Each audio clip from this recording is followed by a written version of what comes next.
So hello everybody, welcome to the second video of the physiology of the cardiovascular system, and here I'll be discussing important determinants of the cardiac output and the heart rate. Now this formula I'm sure all of us are familiar with, and that is the cardiac output is equal to the stroke volume into heart rate. And so if anybody asks you what are the determinants of cardiac output, primarily you will answer that the determinants of cardiac output are the determinants of stroke volume and heart rate. The determinants of stroke volume are preload, afterload and inotropic state, and the determinants of heart rate we'll be discussing. So imagine this is a cardiac chamber, any cardiac chamber. The blood is coming in, the walls of the chamber are stretched and the blood is being ejected. Here two things have to be kept in mind. In case of the ventricles, there is the Frank-Starling mechanism which is activated. What happens over here, that in response to the stretch of the ventricular wall, there is optimum actin-myosin cross-bridging, and this will cause a forceful ejection of blood. And the next is the Bainbridge reflex.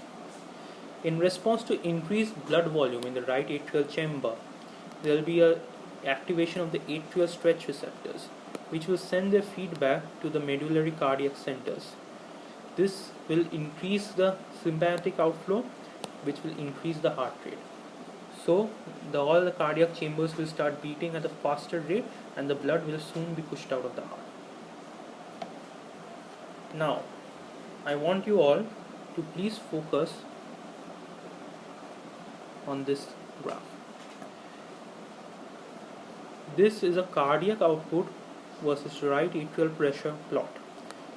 This green curve is observed under normal physiological conditions. So you can see that the cardiac output is gradually rising in response to an increased right atrial pressure, and finally there is tapering and flattening. Why is this flattening happening? So you understand that when there is an increase in right atrial pressure, it is signifying that there is an increase in venous return to the heart. Venous return is a large topic, and I have discussed it in the subsequent sections, but please understand that in response to an increased venous return, the right atrial pressure will increase. Now there will come a time when this increased right atrial pressure will actually impede venous return, and so over here the right atrial pressure will become a limiting factor for venous return, and since this venous return is ultimately what will go out as cardiac output, the cardiac output is flattening. Now focus on the pink curve. This is observed in case of a hyper-effective heart, and this red curve is observed in case of a hypoeffective heart. What is meant by a hyper-effective heart? So a hyper-effective heart is observed in response to a nervous stimulation. That is when there is increased sympathetic outflow and there is decreased parasympathetic outflow. Also it is observed in case of hypertrophy. Of course, when there is the cardiac physiological limit is crossed, there will be decompensation. A hypoeffective heart is observed mainly when there is a tremendous increase in afterload. Like I explained to you in my previous video, in response to increased afterload, initially the stroke volume will decrease, which will increase the end diastolic volume, which will ultimately increase the stroke volume. However, when there is further and further increase of the afterload, ultimately the cardiac musculature cannot keep pace with that increase, and this will result in actually a hypereffective heart. Other conditions are inhibition of the sympathetic nervous system, arrhythmias, myocardial infarction, valvular heart diseases, congenital heart diseases, and myocarditis. Okay, so this is an important slide. You should take note of it. Now we move on to this. Over here we'll be discussing a very important topic, and that is the importance of the presence of the sympathetic nervous system. What happens is that we plot two curves. One is our cardiac output versus time curve, another is atrial pressure versus time curve. Not atrial, arterial pressure versus time curve. So, in this curve, there is the cardiac output versus time curve. You can see that the sympathetic nervous system, in response to any stimuli, will increase the cardiac output. However, if the sympathetic nervous system is not present, this increase in cardiac output will not happen. And in response to any stimuli, this arterial pressure is maintained. It can increase also, but if the sympathetic nervous system is absent, then the arterial pressure will begin to fall drastically. These curves are obtained by injecting dinitrophenol in a dog. It's given in Guyton, and these curves are pretty important to illustrate the role of the sympathetic nervous system. Now, focus on this flow chart over here. When there is any stimuli which activates the vasomotor center, there is a normal inhibitory signal which is going on to the thoracolumbar outflow. This inhibitory signal is decreased in presence of this stimuli. Okay, so please understand that the vasomotor center is normally having an inhibitory role on the thoracolumbar or the sympathetic outflow. In response to any stimuli to the vasomotor center, there will be a decrease in these inhibitory signals or an increase in these inhibitory signals. When there is a decrease in these inhibitory signals, the sympathetic outflow will increase. The sympathetic outflow will have a direct inotropic and chronotropic effect. Chronotropic means the heart rate will increase, and this will increase the cardiac output, which will increase the systolic blood pressure. In kidneys, the sympathetic nervous system will activate the RAS, which will further activate the cardiac output and blood pressure. And in the muscles, and this is one section which is especially important when it comes to regulation of cardiac output during exercise. What happens is that the muscles have something known as a sympathetic cholinergic supply. So, the sympathetic cholinergic supply will cause vasodilatation in the muscular arteries, and this will cause a decrease in the diastolic blood pressure. Also, this intrinsic metabolic activity. Now, this thing is not under sympathetic outflow. Whenever the muscle is exercising, there is an accumulation of metabolites like lactic acid, which will cause vasodilatation. This will further decrease the diastolic blood pressure. And there's actually an practical experiment on this effect of exercise on blood pressure. And I remember when I did it in my first year, after around, I think, 5 minutes or 10 minutes, I think 10 minutes of exercise.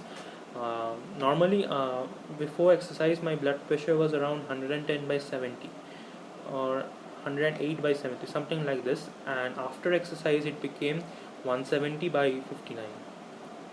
Okay, so you can see that the diastolic blood pressure actually fell and the systolic blood pressure increased. Okay, now sorry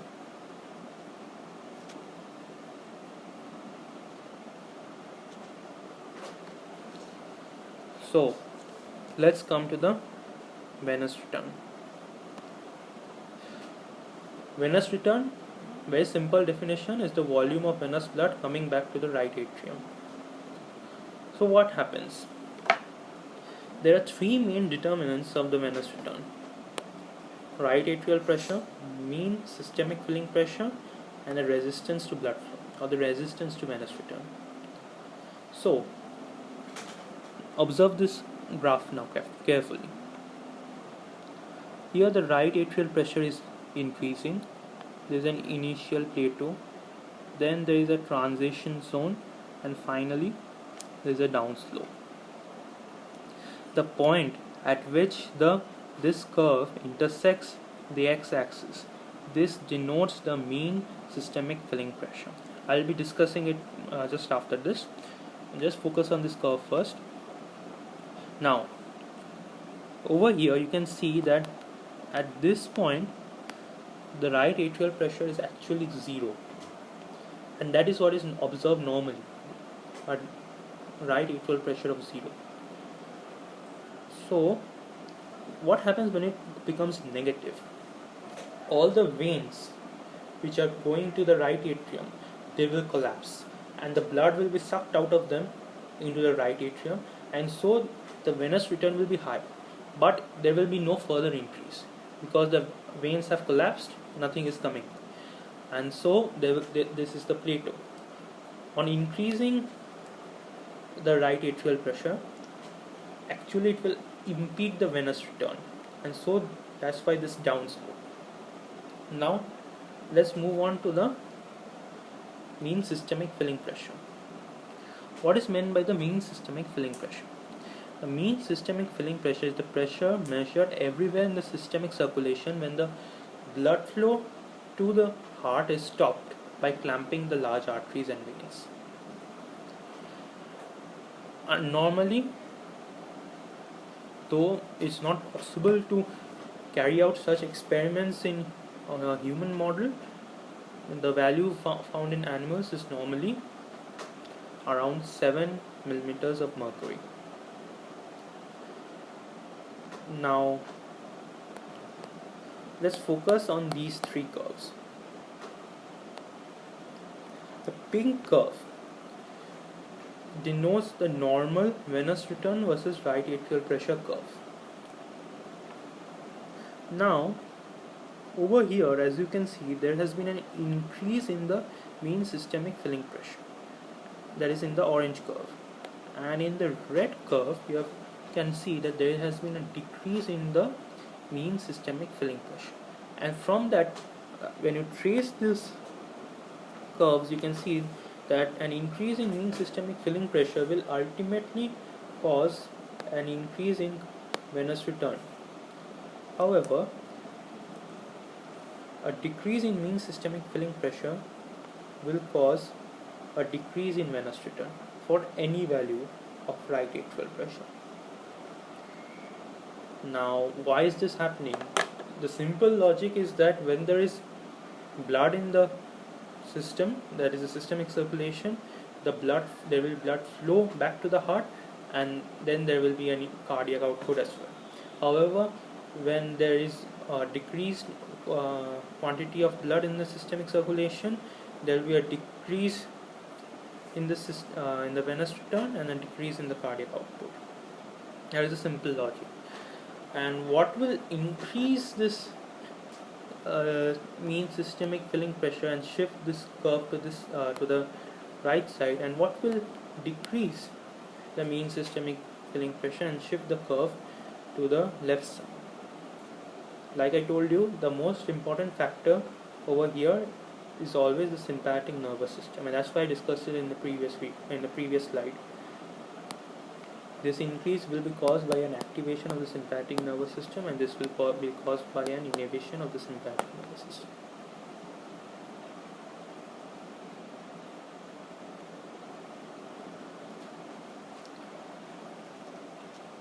I know these concepts are a bit hard to grasp at this moment. Just be patient with me. By the end of the video, I assure you will get the whole picture. Now, here is the next determinant, that is resistance to venous return. Now, there is actually a formula which correlates the mean systemic filling pressure, the right atrial pressure, and the resistance to venous return, and the actual venous return value, and that is this. Venous return is equal to mean systemic filling pressure minus the right atrial pressure divided by the resistance to venous return. When we are talking about the resistance to venous return, you should understand that 2/3 of the resistance to venous return is caused by venous resistance, that is resistance in the venous circulation, and 1/3 is by arterial resistance. And so, an isolated increase and decrease in resistance of the resistance of to the venous return will not affect the mean systemic filling pressure. When there is a decrease in resistance, obviously there has been an increase in venous return. So for all values of right atrial pressure, there will be an increased venous return. And similarly, when there has been an increase in increased resistance to venous return, the venous return will be impeded and will be decreased for all values of right atrial pressure. Now, what causes the decrease and the increase in the resistance to venous return? Again, the role of the sympathetic nervous system. An inhibition of the sympathetic nervous system will cause a decrease in the resistance, and an increase in the sympathetic nervous system outflow will cause an increase in the resistance. And obviously you can understand that the mean systemic filling pressure as such being constant over here is sort of an illusion, because the mean systemic filling pressure will vary with when there is a increase in the resistance and a decrease in the resistance, because the factors affecting both of them are the same. Over here, just for simplicity, I have illustrated in this way that the mean systemic filling pressure is constant, but actually the mean systemic filling pressure will vary, and the resistance will also vary.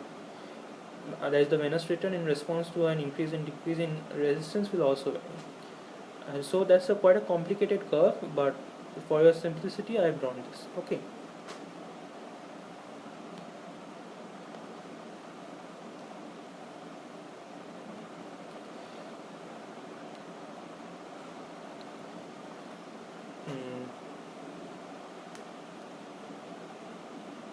So if we were to summarize all the factors which are affecting the venous return, there are two things which we haven't talked about yet, and that is, one is the muscle pump and another is the respiratory pump.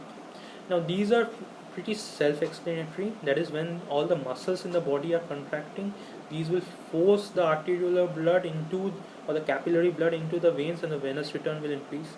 Respiratory pump, when we are respiring, when we are inspiring, there is a negative interthoracic pressure which increases the venous return, and hence respiratory pump is also a very important determinant when it comes to venous return.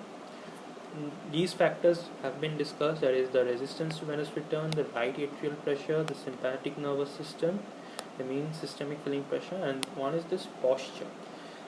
And again, it's pretty common sense that when you stand up, the veins have to push blood against gravity, and because of this the venous return will also decrease. Now let's focus on this curve. Over here on the y-axis we have taken two variables. One is the cardiac output and another is the venous return, because both of them essentially are the same thing. And on the x-axis we have taken the right atrial pressure. So when we plot, this is the plot of the cardiac output versus right atrial pressure, this is the plot of the venous return versus right atrial pressure, and where they intersect, that is the point where we get the normal cardiac output.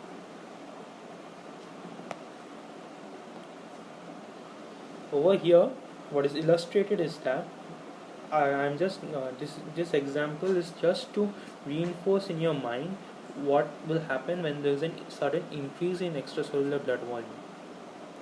Suppose a patient undergoes a blood transfusion. The venous return versus right atrial pressure curve will shift to the right, and now it will intersect with the cardiac output versus right atrial pressure curve at this point, and hence there will be essentially an increased cardiac output.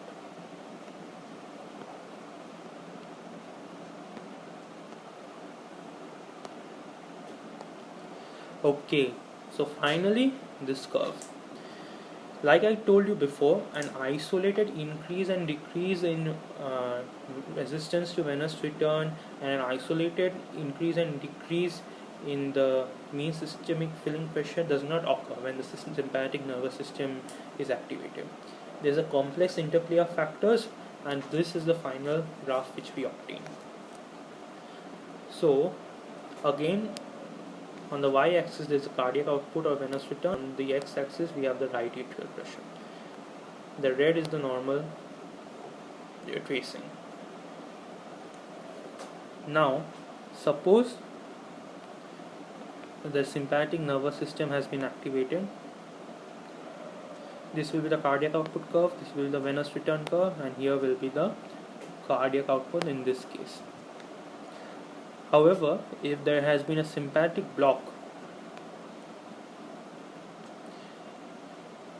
like we observe in case a person has been given a spinal anesthesia, this will be the cardiac output curve and this will be the venous return curve.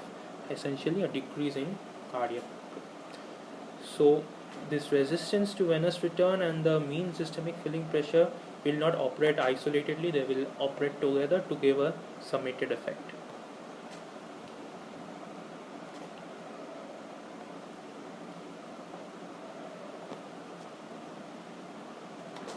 And finally over here, two things which are really of theoretical importance and may be asked in your theory exams. One is the Fick's principle and another is the indicator dye dilution technique. Fick's principle is used to measure the cardiac output, and the principle is that the oxygen consumption by the body divided by the arteriovenous oxygen gradient will actually be a measure of the cardiac output, and hence if we place the values we will get a cardiac output of 5 liters per minute. The indicator dye dilution technique is that we will inject a radionucleotide dye or a radio-labeled isotope into the veins, and we'll take serial arterial blood samples to measure its concentration. So over here, this is the concentration, this is the time. So initially there will be an increase, there will be a plateau, then there will be a decrease in the arterial concentration, and then again it will increase. This increase is due to redistribution or recirculation of the drug. From here, using this slope, we extrapolate the curve to meet the x-axis, and we calculate the area under the curve, and then we obtain cardiac output, that is E divided by the area under the curve, E being the amount of dye you are injecting. So that's that with respect to this video. I hope you found it illuminating. Thank you.